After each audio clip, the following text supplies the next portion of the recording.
আগের বছর জানুয়ারি মাসে আরম্ভ হয়েছিল জি বাংলার অন্যতম জনপ্রিয় ধারাবাহিক মন দিতে চাই। বাংলা টকিজ প্রোডাকশন এই প্রথমবার জি বাংলাতে তাদের ধারাবাহিক এনেছিল।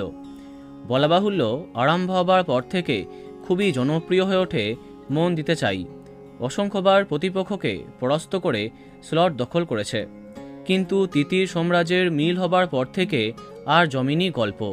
এরপরে গল্পের দ্বিতীয় নায়িকা দোয়েলের আচমকা চলে যাওয়াতে আরও কমে যায় টিআরপি। তারপরে স্লট চলে যায়। অবশেষে 1.5 বছর ধরে সগৌরবে চলার পরে বিদায় নিচ্ছে মন দিতে চাই। টেলিপ্রাতে জানা যাচ্ছে আজকেই শেষ দিনের শুটিং করছে তারা। যেমনটা আগেই জানিয়েছিলাম, বাংলা টকিজ প্রোডাকশনের নতুন গল্প কে প্রথম কাছে এসেছি ধারাবাহিককে জায়গা দেবার জন্য শেষ হয়ে গেল তাদেরই আর এক ধারাবাহিক মন দিতে চাই। শেষ দিনে সবার মন খারাপ হয়ে গেল। ঋত্বিক এবং অরুণিমার চোখে জল।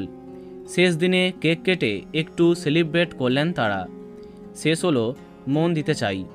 আগামী 24শে মে শেষ দিনের পর্ব দেখা যাবে। আর আগামী 27শে মে থেকে ওই সময় অষ্টমী বা অন্য ধারাবাহিককে দেখা যাবে। তো বন্ধুরা, কে কে মিস করবে কমেন্টে জানাতে পারো। ভিডিওটি লাইক এবং শেয়ার করো। এই রকম আরও অনেক ভিডিও পেতে সাবস্ক্রাইব করো কারেন্ট পজ। ধন্যবাদ।